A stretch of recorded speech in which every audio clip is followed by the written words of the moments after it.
DBS just dropped its first quarter results this morning, and despite global chaos, Singapore's largest bank just proved why it's still the king of dividends. You're getting 75 cents per share this round. But here's the real question. Is DBS the only bank stock you'll ever need to build passive income for life? Stay with me till the end because we're breaking down the profits, the risks, and why DBS may just be the smartest long-term hold in your portfolio right now. If you want more smart investing insights like this, make sure to subscribe to Wealth for You. Tap that like button so more Singapore investors see this. And let's dive in. Disclaimer. This video is for educational and informational purposes only and does not constitute financial advice. Always do your own research or consult a licensed financial advisor before making any investment decisions. Chapter 1. Headline Results. Let's start with the numbers, because they matter. DBS posted a net profit of $2.9 billion for the first quarter of 2025. That's down just 2% from last year, but here's what's important. It still beat analyst expectations, which shows the bank is holding up well.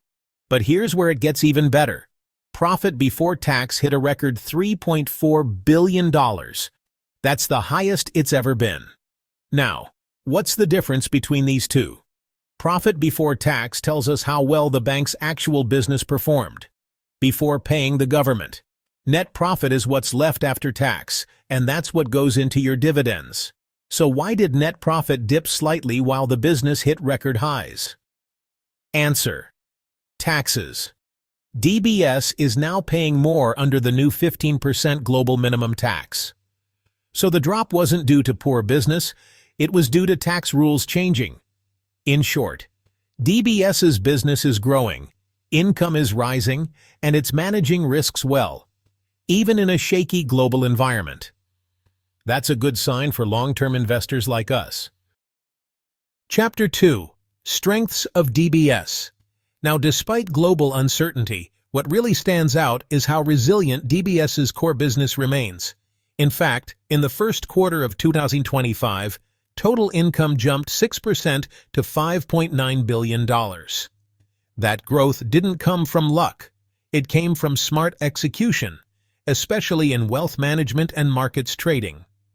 DBS's trading income alone more than doubled compared to the previous quarter, thanks to sharp moves in interest rates, forex, and equities.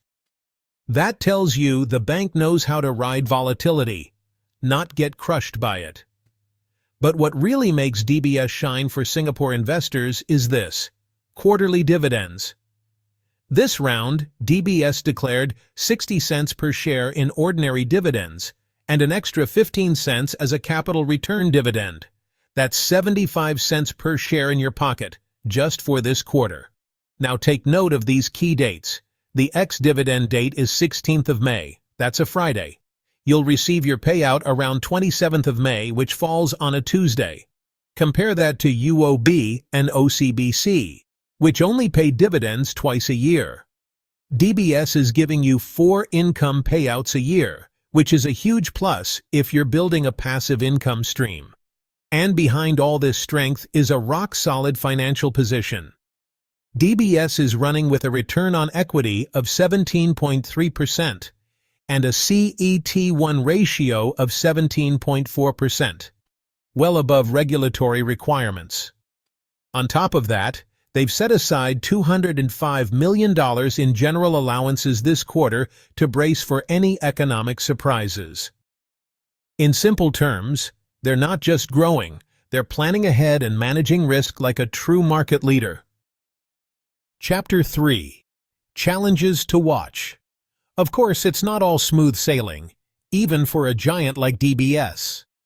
One thing investors should note is that the net interest margin, or NIM, which measures how profitably a bank lends money, dipped slightly to 2.1% this quarter. It's still healthy, but a small decline nonetheless, driven by shifting interest rates and a more cautious lending environment. We're also seeing growing tension in global trade, especially with the return of tariffs and geopolitical flare-ups. That kind of volatility affects sentiment, slows down deals, and creates uncertainty in the markets, all of which impact bank performance. Even though DBS's overall loan book grew, its trade loans dipped slightly, likely reflecting some of that global slowdown in cross-border business activity. But here's the important takeaway. These challenges are external, not internal. They're not a sign that DBS is mismanaging its business. In fact, the bank is doing exactly what a strong institution should do in times like these: staying nimble, building up reserves, and continuing to deliver value to shareholders. Chapter 4. Why DBS is a long-term hold. When markets get rocky, a lot of investors start panicking. But seasoned investors? They look for anchors, solid businesses with real earnings, strong leadership, and a track record of rewarding shareholders. And in Singapore, DBS is that anchor. If you're someone building passive income for the long run, DBS practically hands it to you, quarterly. Not twice a year like the other banks, but 4 times annually. That consistency is rare, and it compounds over time. But this isn't just about dividends. DBS is growing across the board. Loans, fee income, wealth management, trading.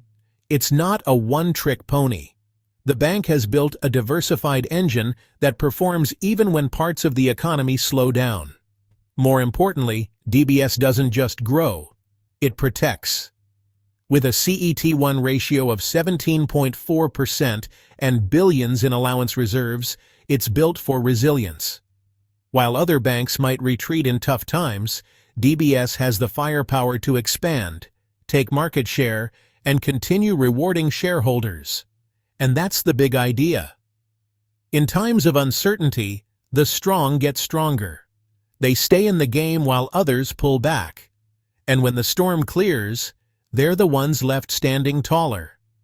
That's why DBS isn't just a great dividend stock.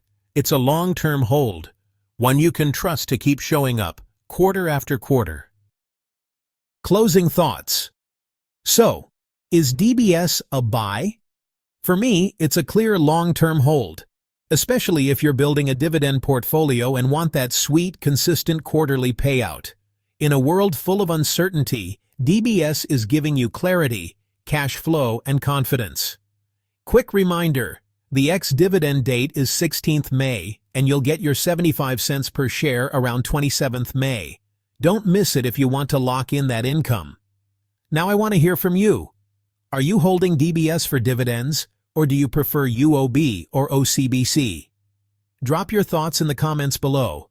Let's get a conversation going. If you found this helpful, smash that like button. It tells the YouTube algorithm this is the kind of content that helps investors like you. And if you haven't already, subscribe to Wealth for You and turn on the notification bell so you never miss out on insights that could seriously level up your financial game. Thanks for watching, and I'll see you in the next one.